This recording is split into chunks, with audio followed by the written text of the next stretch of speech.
everybody? It's your boy, Craig J, aka Lefty Chef God, here in Cosmic Kitchen with another installment. So today we're going to talk about we're gonna do a low budget meal. So I know a lot of people are concerned about the price of food these days, but we want to make sure that you're eating right also, right? So something as simple as like a pack of ramen noodles is a go-to. So I'm going to show you how to elevate your ramen noodles today and still make them healthy and good to go, right? So what we're going to do first is we're going to get some water and some stock boiling. So I'm going to use a low sodium chicken stock because what's going to happen is I'm going to remove the package out of here because we don't want to use that, because if you read the back of these packages, the sodium for half the package is 800 milligrams, which is 35% of your daily value, which is outrageous, right? So that means the entire packet has 1,620 milligrams of sodium, which is 70% of your daily value. So you're almost three quarters of the way to your daily value of sodium that you would need by just eating this one pack by itself. But I do understand that this is something that a lot of people go to because it's reasonable, and they this is what they can afford. So we're gonna show you how to elevate your noodles, and we're gonna also take out this pack. So what we're gonna do is we're gonna grab our measuring cup. Let's turn this up a little bit. We're going to turn this on high so we can get a nice boil. And we're going to use about a cup of the low sodium chicken stock, right? So let's get a good amount.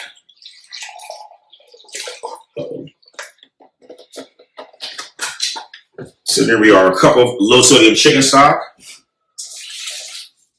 We're going to add some regular tap water to it, probably about a cup, same thing. So now we have a little bit of chicken stock, a little bit of water. And while that's going on over there so that we can boil our noodles, what we're going to do is we're going to cut up some veg, because obviously we want to elevate this and we want to make sure that it's healthy and sustainable, right? So most of these things I got from the produce store. Usually I go to the produce store, I spend $50, I get a giant box full of stuff. So vegetables are pretty reasonable.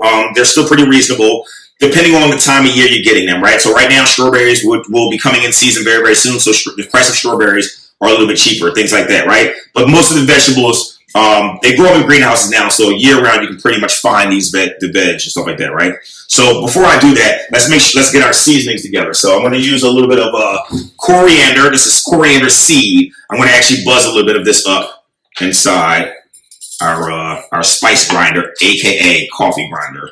We're going to use this dual purpose. So let's get a little bit of this coriander ground up. You may have to pulse it a few times just so you can get it nice and fine. You don't want to be biting giant pieces of coriander. All right. Some other spices I'm going to use. Because again, we want to elevate the flavor, right? And the way you elevate flavor, salt is not a seasoning; it's a flavor enhancer, right?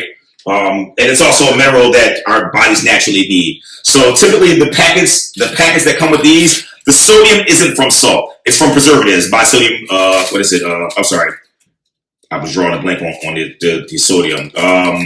So this one has disodium guanylate, right? Disodium isonatate and disodium succinate. So these are sodium derivatives. So they do have a sodium content. Their sodium content is typically high, but they're not used for flavor. They're typically used for preservatives, right? So what we're going to use, we're going to add a lot of spices and herbs to kind of build our flavor profile. So we're going to use a little bit of curry.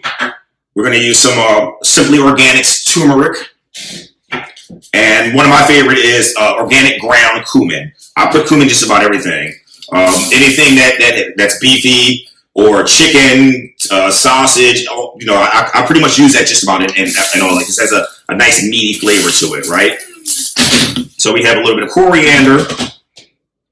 I wish you could smell it. It smells so good. So some coriander, some curry, some turmeric, and ground cumin. And you can kind of experiment and figure out what spices work best for you. And obviously, we're going to do a little bit of salt and pepper, because the salt's going to bring the flavors together. The pepper's going to add another element of spices to it. So, but salt is a flavor enhancer. That's what it should be used for. The best way to use this for as a flavor enhancer, right?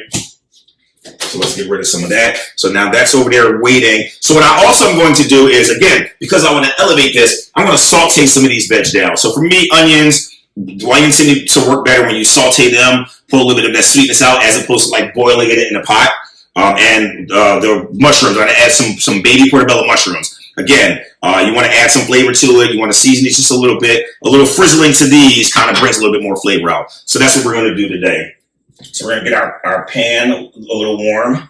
We're going to get it probably around medium heat, medium to medium high. Let's go a little bit higher so I can kind of do this a little faster. I like to wear gloves when I'm working with onions because it gets on your hands. And if that happens, you can use a little bit of lemon juice to kind of neutralize the gases or the liquids from the onion. But I like to wear gloves just to get it out of the way.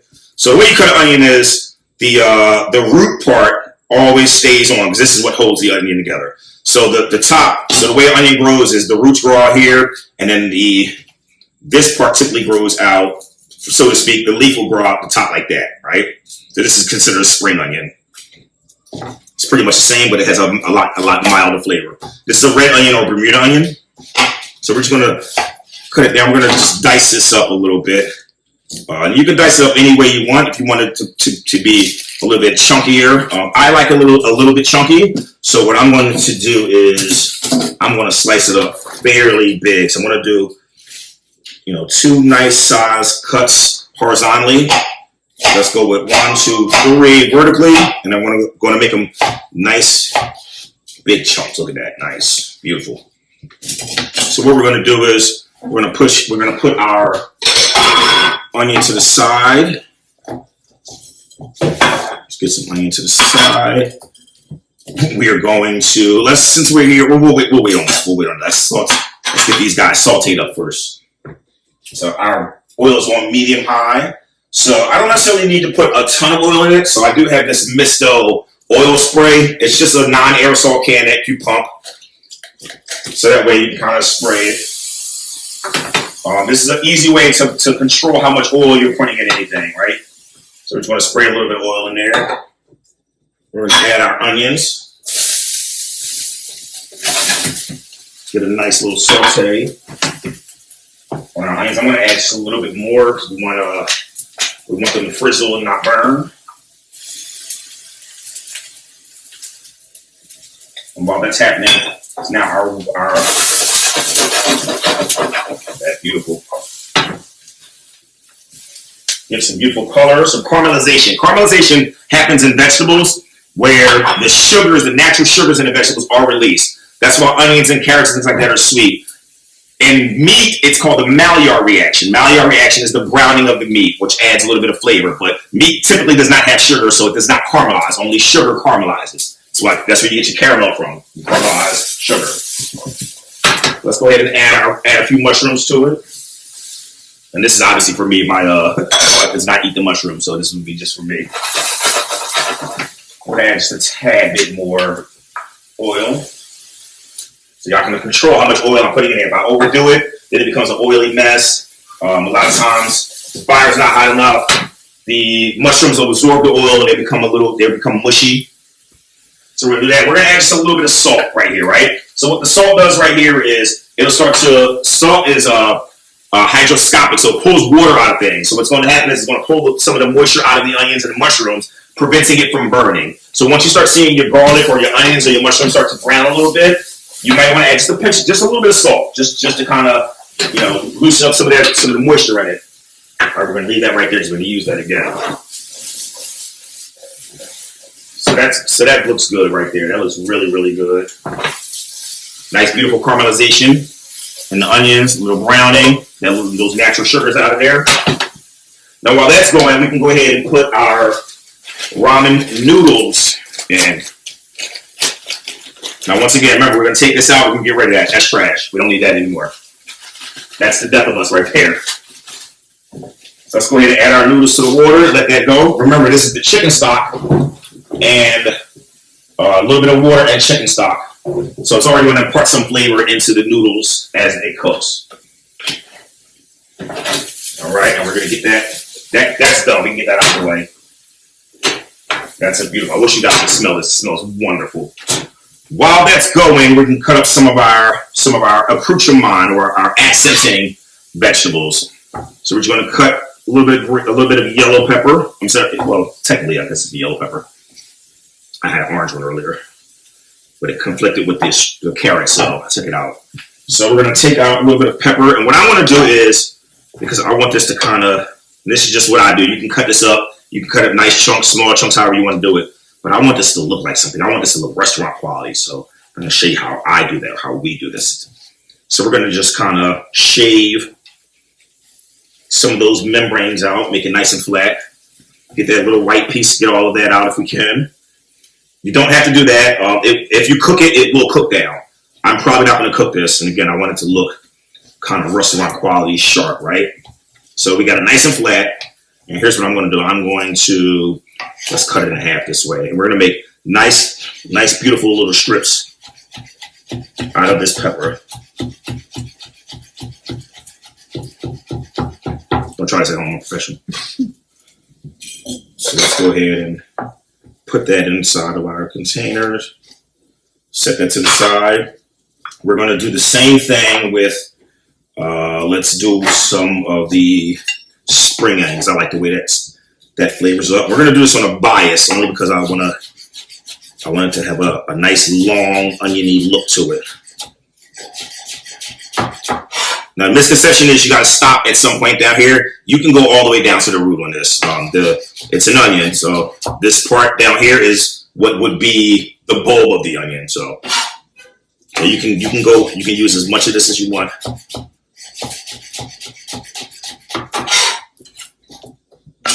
Let's put that to the side. Those are beautiful. Okay. And I do have a little bit of basil, which I'm going to do what we call chiffonade. So the way we chiffonade is we just take out the leaf or a few leaves and we just kind of ball them up a little bit. And we kind of just run our knife through it nice and easy. Just like that. And we want a sharp knife because we don't want to crush the basil. What we want the basil to do is we want the aromatics to be released without crushing it. We want nice, beautiful strips of basil. So that's that. And what I did is I just got some grated carrots from the produce store. You can pretty much find this in any produce store. Most markets sell it this way. Or you can do it yourself. I was being lazy. I didn't want to do it myself, so this is what we have. All right, so now our noodles should be starting to come together. Beautiful. Noodles are starting to come apart, right? So now what we want to do is obviously we want to cook a little bit of starch out, right? So we're going to cook it a little bit until the noodles are nice and tender. While that's happening, what I'm going to start to do is now I can start building my flavor on top of that. So just a little bit of curry, and if you want measurements, a pinch to make an eighth to maybe a quarter teaspoon is what we're looking at. So let's see. So you're talking about approximately between this much and this much, right? So let's go with an eighth. Let's go with the eighth. I like flavor, so the more flavor you impart, the better it is. So let's go with an eighth a teaspoon of curry. We're going to go with about the same amount of the turmeric. And also about the same amount of the cumin, right? So we're going to balance it out. And you can add a little bit more of any one of these flavors to if you wanted to add a more of a curry flavor, more Caribbean or more Indian flavor, then you would obviously add a little bit more turmeric. We're also going to add, a little bit more curry. So we're also going to add a little bit of the coriander. A couple pinches of coriander. Let that go for a little bit. Now right here, I can add a little bit of salt because again, the salt's going to bring all of those flavors together. And then it'll help the noodles to absorb those flavors. Just a little bit of salt, a little pinchy pinch. And we're going to go with a little bit of pepper. Now, mind you, remember, I'm going to use a lot of this liquid. This liquid is going to be basically the soup base of our noodles.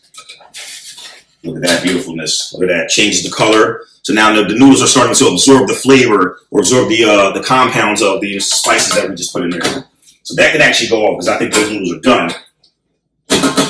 So now what we want to do is we want to start to, let's do this first. Let's add just a tad bit of soy. Soy has an umami flavor. Soy, my wife hates this word. It's very unctuous, so it has this meaty kind of flavor. Along with the mushrooms, also adds this meaty flavor. So this dish will start or fill you up because it has a lot of texture and a lot of depth to it, right? So just a little bit of soy. You should try to use low sodium soy. Soy can also be pretty salty, right? So we're just gonna do 1 or 2 splashes in there, and we're gonna leave that. So now that looks beautiful and smells beautiful. So now what we're going to do is we're going to find a bowl. We're going to get a beautiful, beautiful black bowl. And we're going to plate these up. Now this is where the fun comes. This is just the basic noodle that you're used to, right? All I did was remove the seasoning packet. I added my own spices and things like that to it. So now we're going to add our veg. And we're going to add a few more items to kind of take this to the next level, right? So now we have our noodles. Let's put a little bit of the liquid in it, just a little bit. You still want the noodles to stand out. You don't want to bury the noodles in the liquid. Let's put a little bit of our mushroom and onions in there. You can kind of just put those in there, kind of give a light stir because you want it to mix around. All right. So now we're going to add those last. So now what we're going to do is we're going to start to add a little bit of the carrots. It's like a handful just in one spot. Again, we're going to elevate this a little bit. So I'm just going to kind of put a little bit on the side here. A little bit of the green onion. I'm going to put that, let's put that right in the middle. Right. And then here's what I'm going to do. So right now this is a vegetarian dish. I did put chicken stock in it, so it's not vegan anymore. But right now it is vegetarian. If you were to use vegetable stock, you can make it vegan. What I'm going to do is I'm going to add, because I love pastrami, we're going to add just a little bit of a pastrami to it. So we're going to take a piece of thinly sliced pastrami. What I'm going to do is I'm just going to couple of slices of pastrami. We're going to add a little bit of pastrami to it. Boom. All right. Now here's the fun part. Here's where you start to bring all of those flavors together. So what we know about fat is fat equals flavor, right? That's why butter tastes good and everything. So what I'm going to do is I'm going to add a little bit of sesame oil. And now sesame oil is really, really strong. So you kind of want to use a little bit. So what we're going to do is we're going to add a couple drops. That's plenty. It's probably too much. And then what I'm going to add is a little bit of the chili oil for a little bit more depth flavor. And again, this is also an oil base, so it adds that mouthfeel, that coating. So we're going to add a little bit of this. Same thing, a couple little drops. Boom, boom, nice and done. And then I'm going to add a little bit of this crunchy garlic and chili oil. So it's basically the chili oil I use, but this is going to add a little bit of crunchy garlic. So now it gives me a little bit more texture too. Let's add a little bit of that. Let's do it this way. It's easier to do it with my knife so I can see how much I'm using. Just a little bit. Just a nice amount. Done. And last but not least, my favorite thing ever, sriracha. Sriracha. We're just going to add a little bit of this. And if you want to, you can add like a hard-boiled egg or anything like that. The good thing about this is you can add anything that you want to this. And then this is what will happen. If you're doing it right, this is what will happen when you're done. You'll have a beautiful, beautiful Asian-inspired type of dish.